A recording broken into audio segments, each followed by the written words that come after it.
And I'd like to start out by inviting Brian Vanderluck, our senior warden, to give us a start. Hi, good morning, St. Paul's family. Very nice to see some of your faces. Some of you I haven't seen digitally in a little while, and I certainly haven't seen you in person in a little while.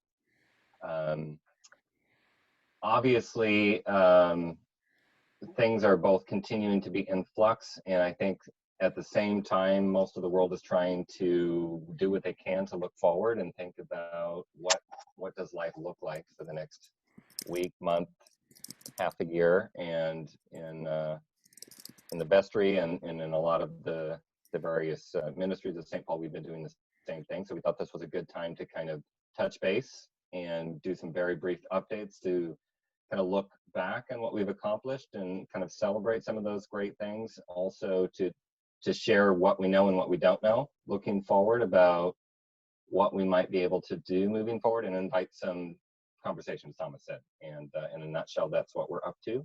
And thank you for joining us. Thanks, Brian.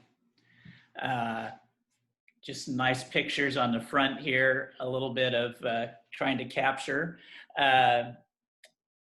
The Pena family on the upper left, I'll mention them just a little bit, but they're the family we were going to build a house for in Mexico that got called off at the very beginning of the pandemic. But fortunately, there were enough people on the border at Corazon in Mexico that they were able to build their house. So that's a little, at the very beginning of the pandemic, all those funds we raised to build a house were used, and this family received a home just as their town, their city of Tijuana, was locking down as well. So we're blessed that they have shelter in this time.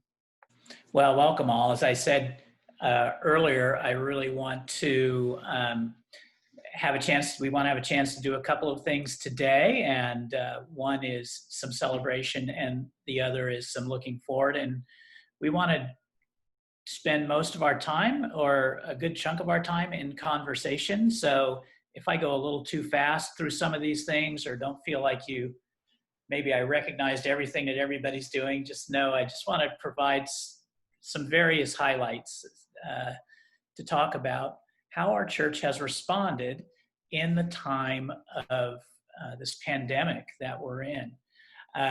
Just a little preview or something, a precursor to the whole conversation, is I'm so grateful to those people in my staff who have worked to really step up our online presence in a way that helps us be connected in new ways. For Jocelyn, who kind of assembles the services each week, that's the part that you see, but all sorts of behind the scenes coordinating that she does, and brings a wonderful pastoral sensitivity with technical expertise to that task. Susan Matthews, who has always been a good social media person, has stepped up the game as leader of our music program, which means including so many other people, and been a wonderful leader in that sense, as well as stepping up our online presence, not just here, but around the world. And so you can see her Facebook page at St. Paul's Burlingame /music. There's so many great things there, and YouTube channel, all sorts of wonderful stuff. Julie Graham, who has taken pastoral care online, both in terms of prayer, Wednesday healing service, we'll talk about that in a minute, but in staying connected with people of all generations. And Michelle Torres, who has been sitting in her kitchen, is her new office, or has been her office, and has kind of kept things rolling on the office end. And mostly in going online to the hundreds of people, literally, who have learned new skills to be able to stay connected online, whether they're lectors or in the choir, all these different ways we've managed to stay online. So it's been an amazing transition learning what it means to be a community while we're online.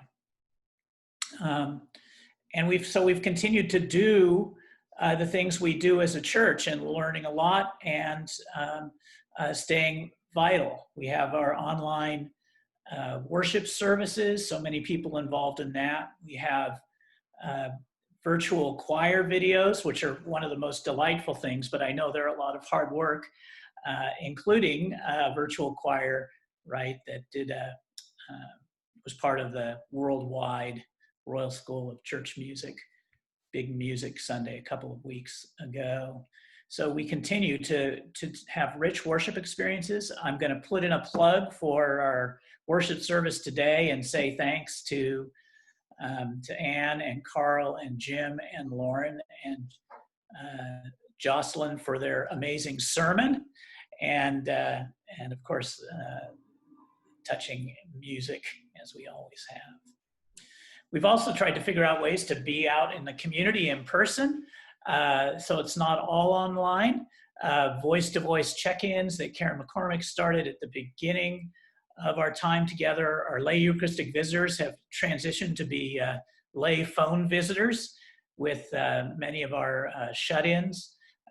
I've visited 100 households in our neighborhood in person for a short prayer, and there's another 100 up this week to go see. We've learned something about doing care packages that show up on people's front porches or in their mail. This is Tess Dakin and Kate Lutke, who drop off muffins and art to selected parishioners.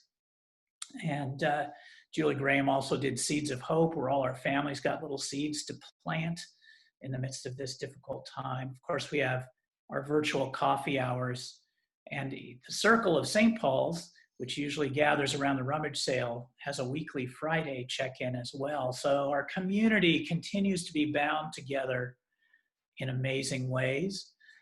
We continue to learn, thanks to Janet Laurie. If you haven't been to our YouTube channel, St. Paul's Burlingame.org/ or St. Paul's Burlingame/ no, youtube.com/St. Paul's Burlingame. You can see our services, and you can see Sacred Circle. So if you haven't had a chance to watch Janet teach in Sacred Circle, it is a thing to behold. It's so delightful. We continue to have Bible studies.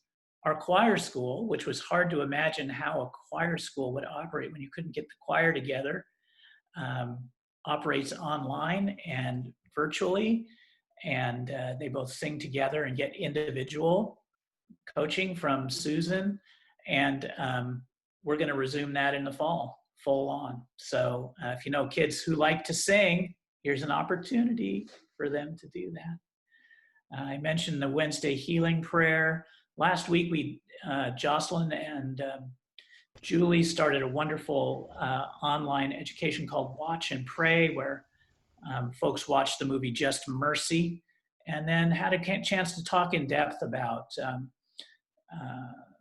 skewed justice, which we're all more aware of these days. We've also continued to do outreach.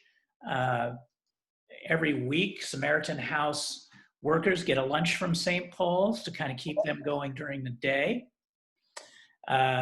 You saw the Pena family at the front slide. Even though we couldn't go to Mexico at the beginning of the pandemic, their house was able to be built. So the Peñas have a house in the midst of this pandemic. A bunch of people signed up to provide meals for Home and Hope families for our coming week, even though they can't be on site. The backpack drive is alive and well. Please go online and find out about that. A number of our parishioners made masks when there were no masks to be found in stores for first grocery workers and then others. So we remain vital in terms of outreach, even in this time when many of us can't get out and interact with other people. Other areas of parish life continue onward as well. I'd like to ask Ron to talk a little bit about what's been happening with property.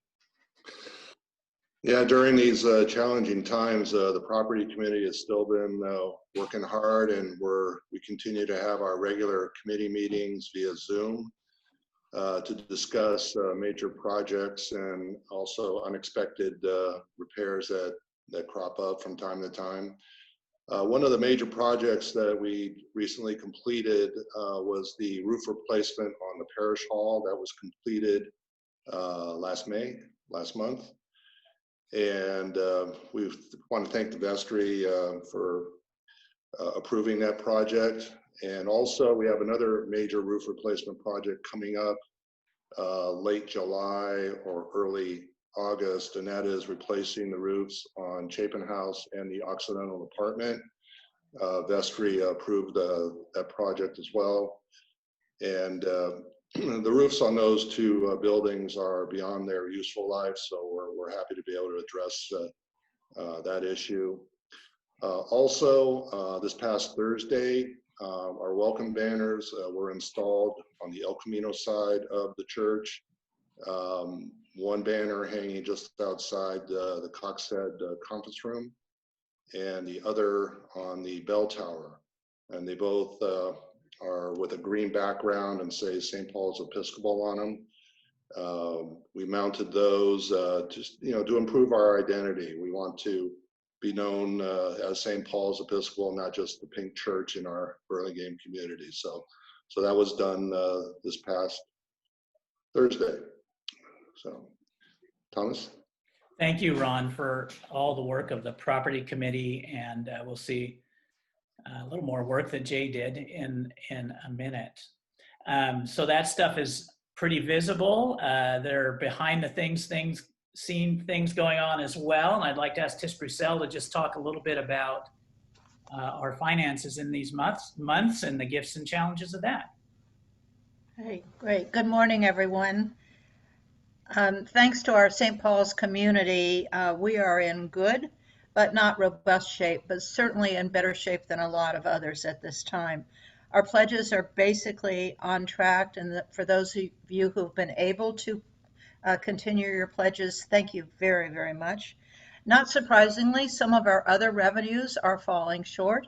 We weren't in church for Easter, and we usually have a very strong Easter collection. In addition, we're not passing the plate in person on Sundays, so we're losing revenues in that way.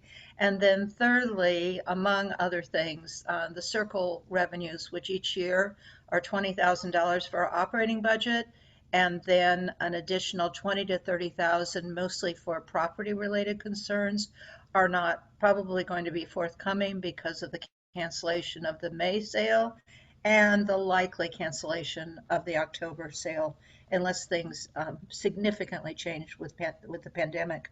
We also, as you may recall, started this year with a planned deficit because it was important to the vestry and to the congregation that we regain our full staffing with the full-time associate rector and the part-time pastoral associate, which in retrospect, given what Thomas, I think, said before I came on, since I was showing our house, the rental house, that fortunately we did hire Jocelyn, and she had such incredible technical skills.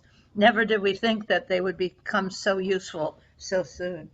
Our major challenge has been funding our property. As Ron just talked about, we had major roof repairs that we needed to make, and those were important not only to protect our church for us when we return and the property, but also for those who will follow us. Just as we've inherited this beautiful church and property, we need to keep it in shape. So we have about $260,000 that we need to find in order to replenish our property funds. We have been very fortunate in that we had a challenge with 2 tenants ending their leases, not because of coronavirus, but because their leases ended and they were moving to other places. And one started the first week of the pandemic, and we were able to successfully rent the Occidental apartment. And I believe that that will be at least a year lease, if not longer.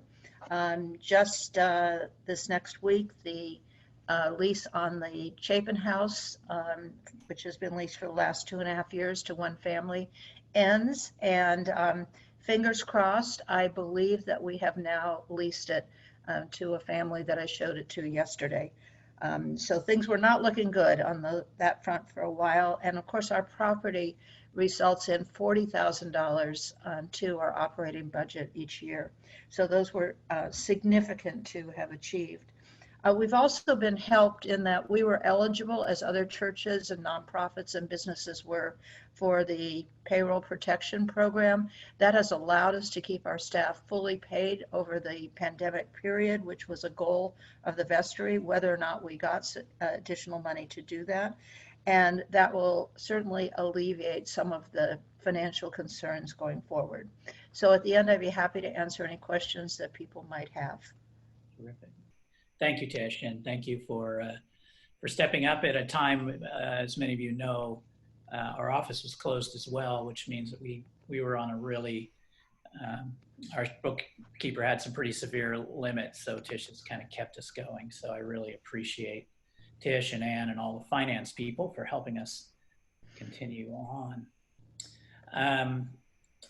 So I'd like to turn our conversation now a little bit to the future and what it means to regather in person. You know, it's a big challenge when a community that has so much of its life based on gathering in person can't do that anymore. And so naturally, we're anxious to be able to get back together, as people are all across our community. But when we started, when the governor allowed churches to regather again, we had to begin to ask ourselves a question. Well, if it's risky, as we'll hear about in a minute, why should we get back together? What are we looking for in getting back together? What are we hungering for? And then what might be safely possible? And so I'd just like to spend a minute talking about those two things. We sent out a survey that had some pretty simple questions, just trying to get some feedback from people. We heard from almost 90 of you so far. And these are the things in word cloud form that we heard that people think about when they think of church. These are probably things that people we're all missing right now.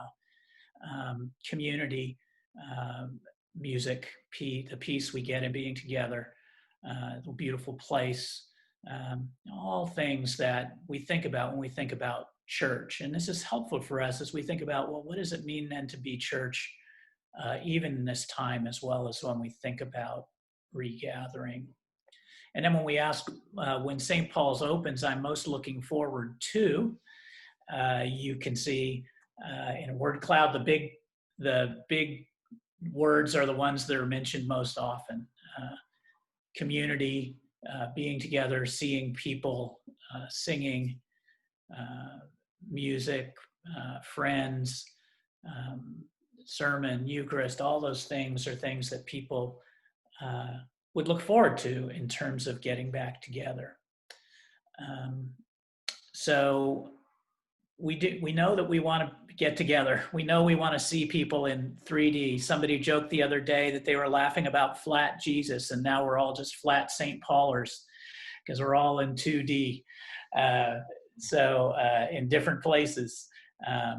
But we want to talk a little bit about this idea of getting back together.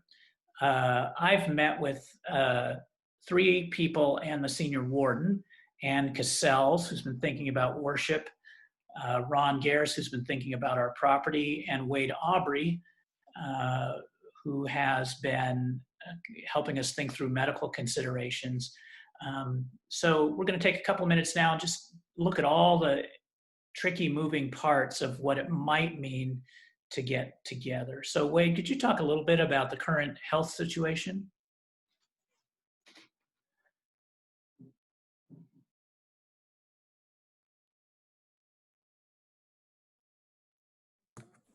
Hold on, I just unmuted. Oh, hello everybody. The health situation in terms of the risk of COVID-19 and new cases is fluid. Unfortunately, the news has been discouraging over the last 2 or 3 weeks, especially. It is a little bit better in Northern California. We're actually fortunate in that our public health and elected leaders acted earlier than other parts of the state and country in terms of a shelter in place and social distancing. And so we've had an ability to flatten the curve, and we're doing better than a lot of California right now. Particularly Southern California has an uptick in cases. And of course, you've all heard how the situation is worsening in the Sun Belt and southern states such as Arizona, Texas, Florida, Oklahoma, and others. So it's this fluid situation. We are still in the first wave. You may recall with the Spanish flu, there were 2 waves. We're hoping there won't be a second wave, but we're now appear to be in the second phase of the first wave. And by that, I mean, we were able to flatten the curve around the country, really. And now in some areas, perhaps due to early reopening and lack of social distancing and masks, we're now falling back. In fact, Texas and Florida, for example, have reversed some of their decisions regarding reopening. So the situation is fluid. Our own San Mateo County health officer on June 17th recently had a pronouncement in which still requiring face coverings and social distancing, but removing the shelter in place order. So we need to remember that the COVID-19 is very contagious and it's spread by close physical contact. So close contact, lack of masks, singing, talking for a prolonged period, and asymptomatic transmission, even when especially when there's poor ventilation, is a greater risk. And within our own congregation, we have a number of people who are at higher risk for a poor outcome if they should contract COVID-19, and because of age or other issues. So we need to be very cautious about that. And so we basically have decided sort of internally, and now presenting it for further discussion, is that we want to err on the side of caution. We want to start slowly and then gradually increase our gatherings when we're able to do so, which won't be any earlier than in mid-August and maybe later. There are not only, we have public health guidelines that we need to follow. Some of them are mandates. We also have Diocese of California requirements, and we need to be informed by them and set up a process for gathering. So one way to possibly do that might be to start outside in small groups for prayer gatherings, and then gradually over time increase the size of those gatherings, possibly move into foot hall, and then when it is safe and when there is better ventilation, move back into the sanctuary. So getting back to the primary message, it's fluid. There will be a lot of things that will happen. Hopefully some of them will be good between now and August. We need to still practice social distancing and masks, and when we do reopen, we need to be very careful about how to do it. So I'll stop there and happy to answer questions. Thanks, Wade. we'll have chance for questions at the end, or as Jocelyn said, if you want to put questions in the chat room, that would be welcome as well. I'm not going to go through all of these individually, but just to let you know that it's important that when we think about regathering, we know that it's going to be a highly disciplined process with folks. Some of these things are from the county, some are from the diocese. Some things we should probably be aware of just to set our expectations is that at the current time, we wouldn't be sharing communion, and there would be no singing or praying or reciting as a community. So being good prayer book Episcopalians, you know that that means we need to be creative about what those times might look like. We're really concerned as we start to think, given all the things that Wade just talked about, that that all of our community, the vulnerable as well as others, have both enriching experience, and if we do connect safely. I think we need as a church to be aware that it's not just about we're doing what we're doing for ourselves, but it also models way of being for the rest of our community. There are parts of our community that that are downplaying the health risks, things like not wearing masks, that actually endanger other people. So we want to be careful that we're being a good model in our decision to gather and our ways of gathering. And most of all, we need to, not most of all, but it's important for us to be thinking and realizing that this online church still requires a lot of energy from our parish leadership, and we want to make sure that we don't overstretch ourselves in trying to do too much in person that then begins to take away from the other things we're doing that are reaching so many.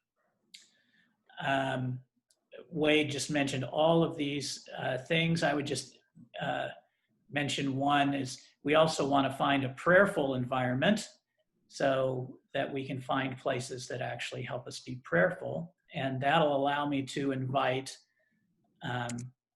Ron Gers to talk a little bit about our spaces and share about what might be possible in terms of spaces or what we can expect in terms of spaces. So Ron, let me pull this up, and then I will, I don't know why this isn't working. Hang on just a sec. That's going to go away. That's not what I want to do. That's going to go away. Oh, that's funny. All right, let's see what happens. Of course, it's Zoom, right? All right, but I'm still with you, so we're still in good shape. Gonna go, oh, I see what I'm doing here. Never mind, here we go. You guys can see the building, right? I can see the top part. Okay, there we go. Perfect. So it goes from the church, in the least happy space to the more happy spaces. Right. First, I want to thank a couple of my committee mates, Vic Carboni, who located the CAD drawings of the church that helped us put together the graphics, and to Gail and Jay Jansen for measuring the various spaces that we're considering for regathering, and to Jay for creating these graphics that you're about to see. The first one that's just scrolled up is the sanctuary, where we measured out a maximum of about 42 people, 32 people, 16 on each side of the pews, and 6 maximum in the chapel, and 4 in the transept there. Now, obviously, the seating arrangements will reconfigure to accommodate families, couples, and singles. So that's, but unfortunately right now, because of lack of ventilation, we're not going to be able to regather there for quite a while. Scrolling down to Foot Hall. Foot Hall offers much better ventilation by opening up the windows and doors. It can accommodate a larger number of people, maximum of 82 if we used all the dots you see there. But if we take the blue dots out to create a couple of aisles, we'll get a little bit over 50 people in Foot Hall, close to 60 people. Next is Higbee. You see the 6x6 grids there to accommodate about 14 people maximum. Same with Brewer Hall with a maximum of 16.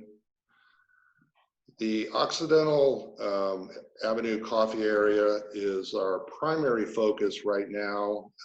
Outside, we measured out a maximum of about 40 people, but as Thomas and Wade alluded to earlier, we're gonna be taking a conservative approach and probably scale that down maybe to half of the capacity of the space. We'll see.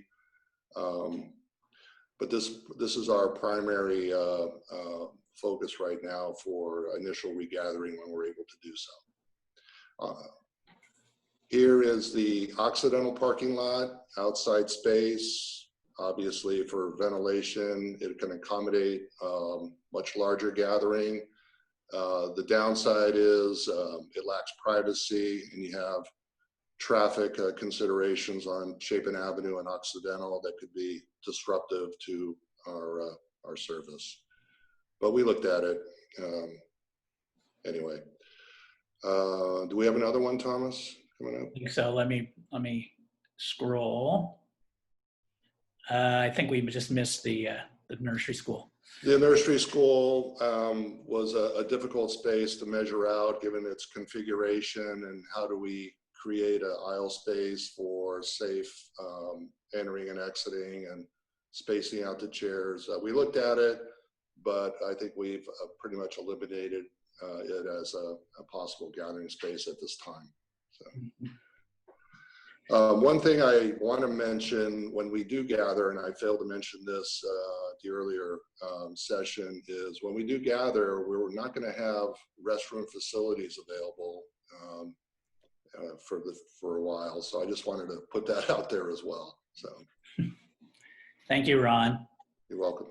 And thank you, Jay, and Gail, for all your work in helping us sort this through. We really wanted to explore our various options. Let me just invite Ann. She's been thinking a little bit about our worship, and as I showed before, worship will look a lot different given our limitations when we do decide to gather in person. So, Ann? Great. Well, I'll speak briefly and turn it back over to you, Thomas, because I'm going to echo things that that Wade and Ron just said. You know, the prism through which I see this is I think a little bit about, I have some familiarity with the design school down at Stanford. It's got a nice fancy name, but it grew out of the engineering school and collaboration with the people who first invented really useful things like the mouse for the Apple Macintosh and stuff. And the notion of design thinking, which is a kind of a philosophy, is to start small, take some small risks, and keep iterating as you go along. So you can take more risk as you go along. And, you know, some people have heard in Silicon Valley, we say fail fast. But part of failing fast is that if you make any mistakes, they're small mistakes. So you keep learning. And I think, you know, that's the kind of principle that we're operating under here. If we start small, if we start outside, we will learn things. Time will pass. Over the next month or two, we're going to know, I think, a lot more about the efficacy of mask wearing. I suspect that Wade and I both believe that we're going to find out that if you have very high compliance with mask wearing and social distancing, it's very efficacious. And then we'll have the courage to be able to move to the next step. You know, I personally, along with a lot of other people, long for the day when we're going to be able to sing and speak together, but that's some distance away as we go along this learning curve. Why don't I just stop there and turn it back to you, Thomas? Thank you, Anne. Yeah, so these are just a few ideas that we had about things that might allow us to gather for prayer. And obviously looking much different, but may allow us to gather together in ways when it's safe to be nourished and strengthened in our spiritual life. So finally, just a few things about our next steps. For the foreseeable future, we should all kind of gear ourselves that our life will be still be mostly online, both in terms of worship and in terms of meeting. We'll continue to put in a lot of effort to make a really high quality way for people to be nourished in both worship and education and fellowship, using all the online tools we have while keeping people safe. Our regathering team will reconvene at the end of July to look at the health situation and then begin to make plans about how we might move forward. And then that late July, early part of August, our lay leadership can talk about if there are and what might be responsible and manageable ways to gather going forward. Whatever we do, we'll probably do it in 6-week phases and just try some things, and we may fail fast, but that'll give us a chance to to help make this whole process manageable so that you'll all be able to know what to expect, at least in 6-week blocks. Right. Oh, okay. So I'm just reading from Bob Niehauser. Bob, who's going to be the celebrants? Well, fortunately, we don't have sacraments. Woohoo! Not usually a feature, more of a bug. But as you know, we can have other prayer leaders, and Jocelyn will be here during the month of July. As you know, Jocelyn is a seminary pastorally trained minister, and so she'll be carrying on pastoral duties with. We'll have some clergy backup from neighboring parishes in case there's a sacramental type thing that needs to happen. And of course, Brian Vanderluck will be here in July as your senior warden to deal with those kinds of issues. The fun issues, we call them. Any other questions, comments? We're a small enough group, we can probably unmute everybody and just have a chat.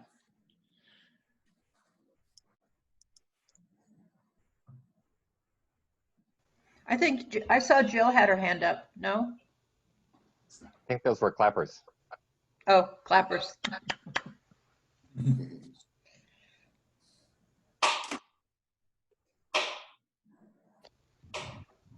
Kathy, you're muted. I'd just like to echo the thanks that you said to everybody who's worked on all of this. It's clearly been a lot of work and a lot of thought, and that's what it takes to make things run. So thanks to everybody who's contributed. Mm-hmm. Absolutely.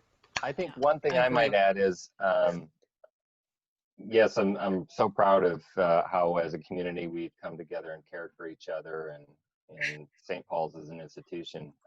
The other thing I would just say is, as much as we're sharing good thinking and learning in some cases from other people's experiences, I don't know that anybody has all the answers.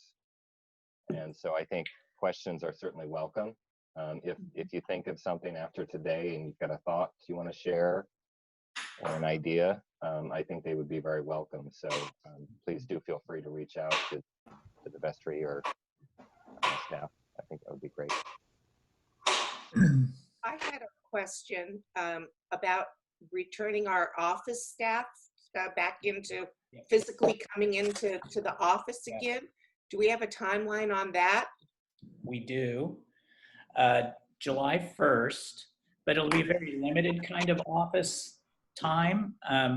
The office itself won't be open for people to come in and out. Sure. currently, at any given time, we only anticipate 2 people in the office at a time. Um, hopefully one downstairs. Michelle will be back in the office. And then not very many people, you know, trying to avoid people being upstairs together because it's such a limited space and hard to socially distance up there. And so we're going to start out slow, obviously, with Susan and Julie and I being away in July. It'll be Jocelyn and Petra working through things, or I'm sorry, Michelle and Petra working through things most of the time, and then Jocelyn scheduling to be there when Petra's not there. So Good. That makes sense. And yeah. what about Susan Matthews? Does she get to come back to her beloved Oregon?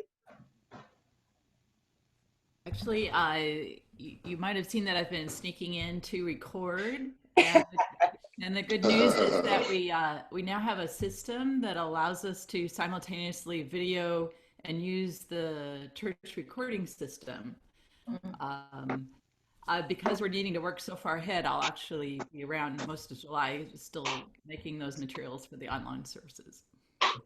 Cool. In fact, when Gail and I were measuring the outside lawn area and we heard the organ going inside the church. So we figured Susan might have been in there. It was beautiful, Susan.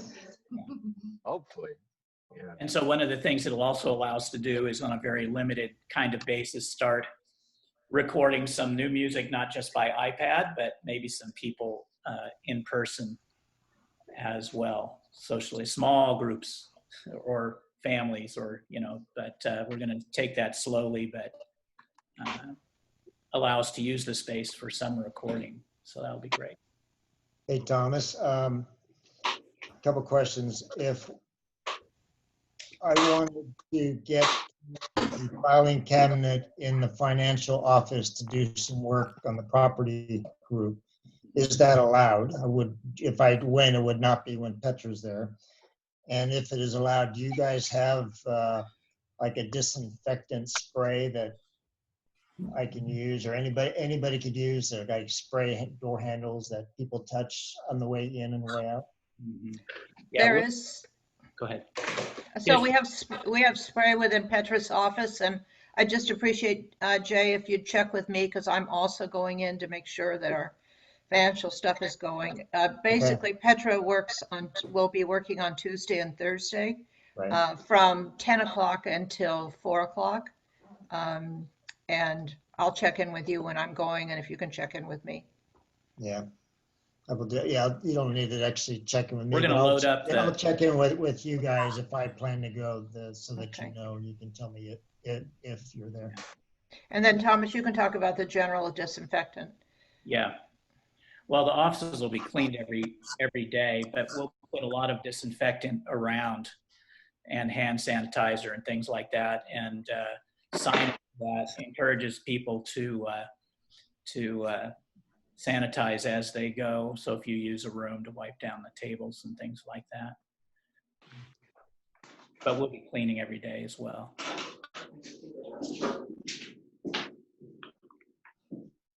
I appreciate the concept of gathering information about who's attending every type of service, so you can, if somebody becomes infected, that you can track it back. If they went to this service and this service, so this is the population that could be impacted. Well, and it tells us, right, that if you come to church, you may be quarantined for 2 weeks. Right. Somebody there is sick. It's just good to know. And one other consideration when we're talking about the 6-foot squares, we'll have to consider how we load people into those squares and how we unload people into those squares. Yeah. Ushers are going to be busy, I think. Yeah.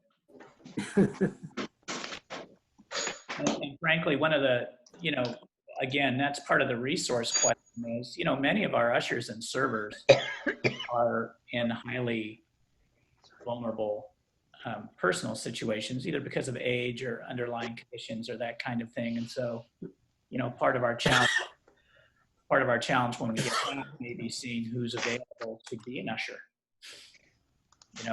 Do we have the kind of horsepower? What do we have the lay horsepower to to do well and safely. So that's a concern as well.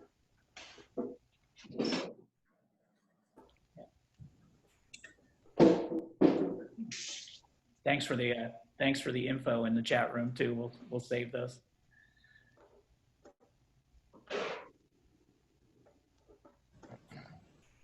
All right.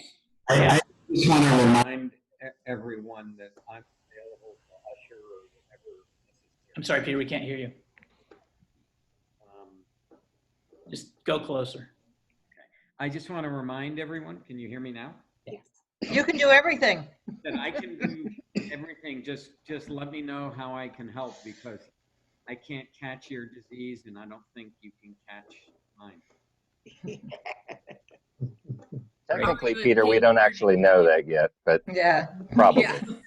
Hopefully. But you could help us experiment by, exposing as much as you can and see if we get sick. My money's on Peter. Just kidding. We're recording this. Just kidding. We're so glad you're better and Yeah, recovered. we are. Peter the recoverer. Has this team, we're talking about visualizing, gathering back as our known community, being part of our welcoming ministry, are we prepared and available to newcomers or someone seeking a prayer gathering with other people to welcome in just whomever, the unknown, the neighbor we haven't met yet, to these circles? Like leaving an empty chair for Elijah, right? Yeah. I mean, just to be welcoming. How do we still be welcoming and safe? Yeah. I know I feel like the online services are just amazing, and they're really enriching, and you learn so much about your own relationship with worship by experiencing them at home or sitting next to family members, and I actually think they make a great calling card to the larger community. If there was a way to get that link out into the larger community so that people who are inquiring can see what the quality and the depth of a St. Paul's service is without, getting bombarded by someone who's trying to take them to coffee hour and all that. It's a safe way to put your toe in the water. And it's just, putting aside what it means to us, it's a great product, and we ought to maybe spend some time thinking about how we make those links more available to the community at large, because there are probably other people who have been meaning to come and haven't, or who are wanting something, or whose own church, I mean, we're not poaching, but I mean, whose own church is not able to satisfy what they need right now. And I don't know. I just there's such a wonderful way to worship, and that we ought to share them as broadly as we can. So one of the things the Welcome Connect, invite, all words turned around, been doing is, you may or may not have seen the banners playfully done to encourage people to check us out online and to check out the online services. We've also been doing, thanks to Jocelyn, a lot of posting about the services and dip your toe in, as well as encouraging individuals to share among their friends, acquaintances, or just among their social group or social media group, as just a chance to pause, get hope, etc. So Peter the recovered may want to talk about the banners if you haven't seen them. There's one now going south on El Camino. I can't remember which one is up right now, Peter. Yeah, we've refreshed our banners and plan to actually do that continuously moving forward. Our emphasis right now is to try to draw people to the website, from which we have services, prayers, music, and our services. Resources as well. So we're really using our website as our introduction to St. Paul's, and the banners are feeding into that, and the services are there too. But you raise an interesting point. We could certainly do a bit.ly reference that would go right to the service on the banner, so that it's a little less for people to remember as they drive by. Well, I think when we return, I'm going to kind of bring us to a close, just because it might be about time to go. Though you're certainly welcome to stay after a little bit if you have another question. I think in the future, all of us as St. Paul's members, this is a great Episcopal way of evangelism right here, man. You don't have to get in anybody's face. If you see a service or a sermon that you like, to share it with other people, to actually just send it to other people. Today's Pride Day service, for instance, for people who may have been wounded by a kind of Christianity that is a little harsher than ours. Might be a way to open the door to something. So definitely something we'll be wanting to do in the next year, as we are so heavily online, is just imagine if we could have 500 online evangelists sending out things that are important to them to 10 of their closest friends, right? And Jocelyn's been watching the ticks, so to speak, and we know it's bigger than our community. Yeah, it's already reaching beyond our community. So it's already reaching beyond our Burlingame community. Those people are now part of our community. And so there is, and we'll talk about this, I'm sure, when we get back, there's a shift in thinking, in maybe not just seeing our community as those people we see in church every Sunday. So thank you all for taking time this morning to get caught up. We look forward to the fall, and whatever that holds, we don't know. We're all learning to live one day at a time. And thank you again to the group that works so hard to begin to imagine ways forward. And blessings to you all. If you want to stay around for a little bit, we'll stay here for a few minutes if you have any other questions. But otherwise, have a cup of coffee. But otherwise, thanks so much for coming, and have a blessed week. Thank you, everybody. Thank you. Awesome. So that's our plan, and I'd love to open it up now for any questions and comments. Feel free to ask anybody on the gathering team any kinds of questions, or myself as well, or you can also ask questions in the chat box. Anything, responses, questions will be great. And I see Penny down there in the corner. You can unmute yourself. My question is, you're talking about failing fast. What does failing mean? I think that's a great question. There's probably a technical side to that, which is just, wow, we didn't expect that it was to be so complicated to get people in the same space at the same time. There are a lot of requirements to do that. We have to be much more careful.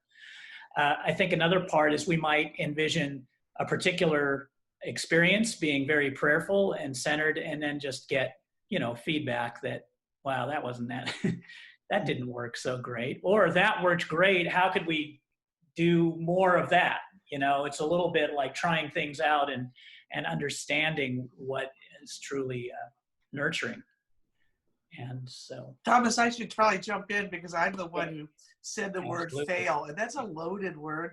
That maybe I should, there's another phrase, which is just iterate rapidly, which is to try things and then try again.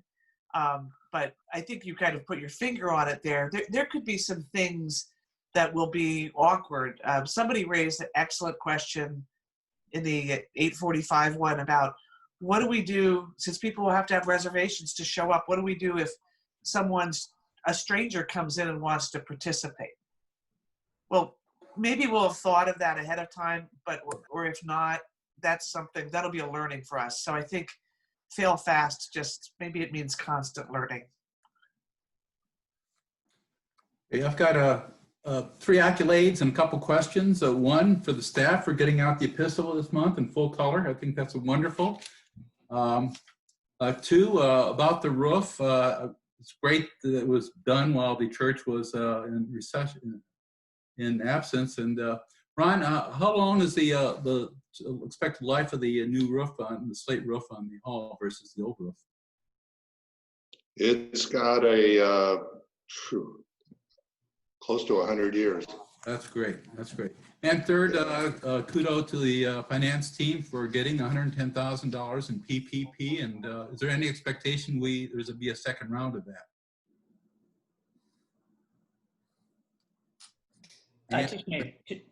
Tish, are you still there? She may have had to go. If she's not, I can pretend okay. to be Tish. Tish, you're muted. Tish, you're muted. You go ahead, Tish. Thank you, everyone who told me I was muted. I'm sorry. I'm trying to do this lease arrangement. So there may be a second round of PPP, but depending on whether or not what the eligibility is, we may or may not be eligible. But we have all the documentation as of a couple weeks from now to make sure that we have the full amount given. You can read a little bit more about it in the epistle. Sounds like you already read the epistle, Felix, and toward the back of it is the financial part. But we will continue to follow the PPP, and with our banking partner, who's been wonderful, Burrell Bank and Trust, or now Boston Private, we will apply for whatever we can apply for. Unfortunately, they're not covering roofs yet. There was a question down in the chat room. Susan is almost on vacation now. She's very close. Julie and I will be on vacation starting next week, the July 4th weekend. And during that time, Jocelyn will be here to provide pastoral care. Some of you may not know that, although you should, that Jocelyn is a seminary trained person with a year of clinical pastoral education. So I feel very comfortable, Jocelyn, in pastoral care mode. Brian Vanderluck, our senior warden, will be around to deal with all the fun stuff of parish life. And we'll have resource priests who, if there's need for sacramental care, can come and do that as well. And then we'll be back the last week in July.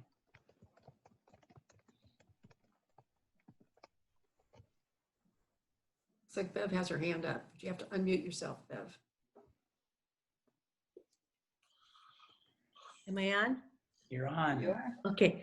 I just wanted to comment on today's service, which was amazing, and particularly to say to Lauren, you were magnificent. That's it.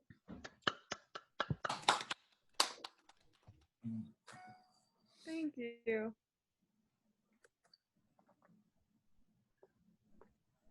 I don't know who this question would be directed to. I see several questions about additional small person online gatherings.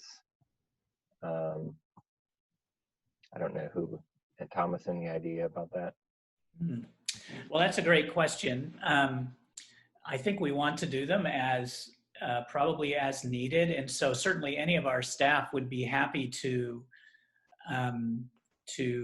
hear suggestions and make it possible for smaller groups to gather. If we knew, if you can help us know what kind of thing would be nurturing and supportive for you, that would be great to know.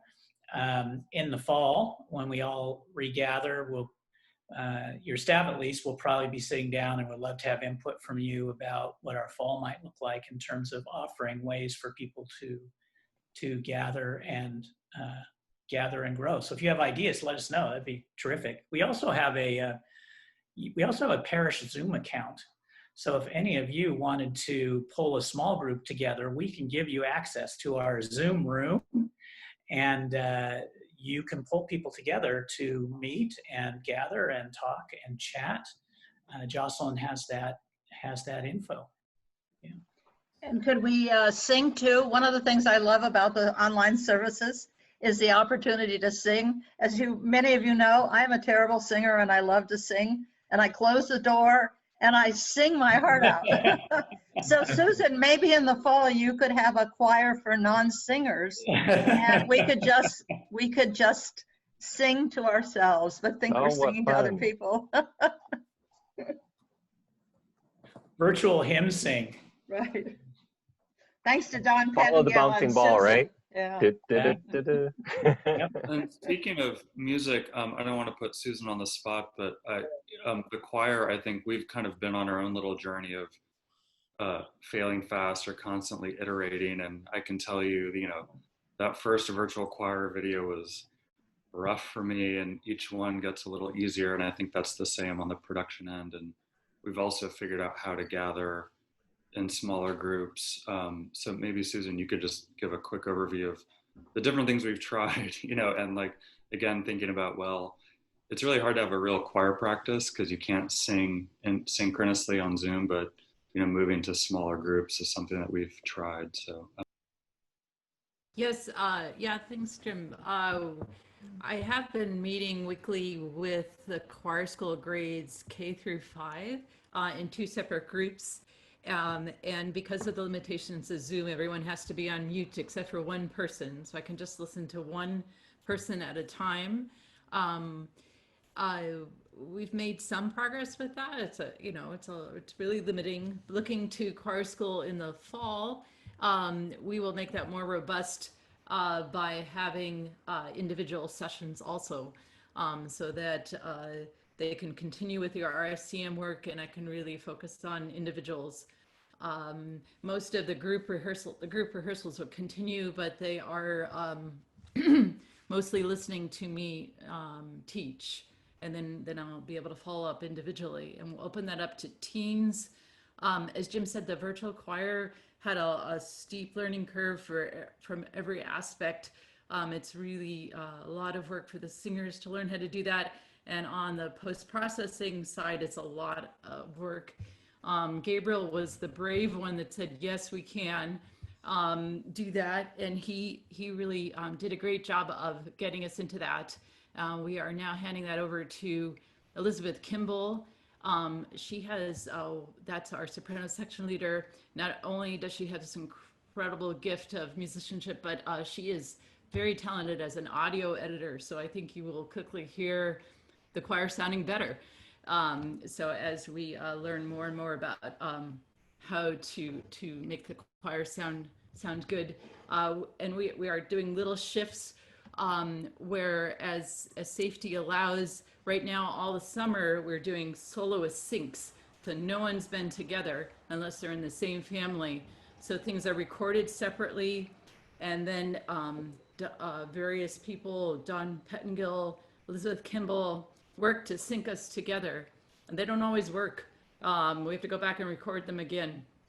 So there's a lot of post-processing. We're really looking forward in the fall, when we feel it's safe enough, and in August, to have to making recordings with synchronous.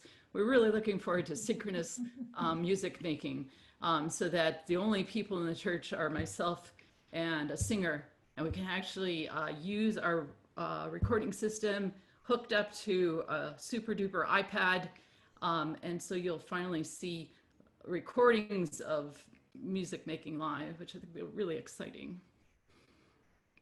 I just wanted to say a quick word about coming services as well. You'll be able to continue to see wonderful music in coming services. We also have guest preachers, including Pete Garrison and Bishop Swing. So don't go away in July. There's some good stuff happening wherever you are. Yeah, Joan. I just wanted to say that every day I am so grateful for this community, and as a comparison with other churches with which I am familiar, I just have to say that the quality of the production that our staff has been putting on here is just astonishing. There are other choirs I know that have not been able to produce more than an amen because of the complexity of literally there's this 5-part amen thing. And that's all that some choirs have been able to do. because of this incredibly complicated process. And the ability for us to have our amazing preaching, our amazing components that we always have, but putting that all together in one video, I just, I know it is hours and hours and hours and hours of work. Probably, you know, if people were working 50-hour weeks prior to COVID, now they're working 65, and it's crazy. So I thank you all for that amazing work, and it's been awesome. I also am so appreciative for this Buildings and Grounds Property Committee that has done so much at this point. I mean, it is no small feat to replace a roof, folks. It is a huge operation, and to figure out how to fund that, I don't know that we want to go into some of those funding details, and maybe there will be more information coming down the road on opportunities to support that. I mean, that's a once in a generation operation to replace a roof. So I'm sure the finance team, the Vestry, is figuring out the best ways to cover that and keep the endowment whole and all those things. But appreciate your vision in accepting those PPP funds and keeping the church solvent. Thanks, Joan. Stay tuned about the roofs. Thank you, Joan.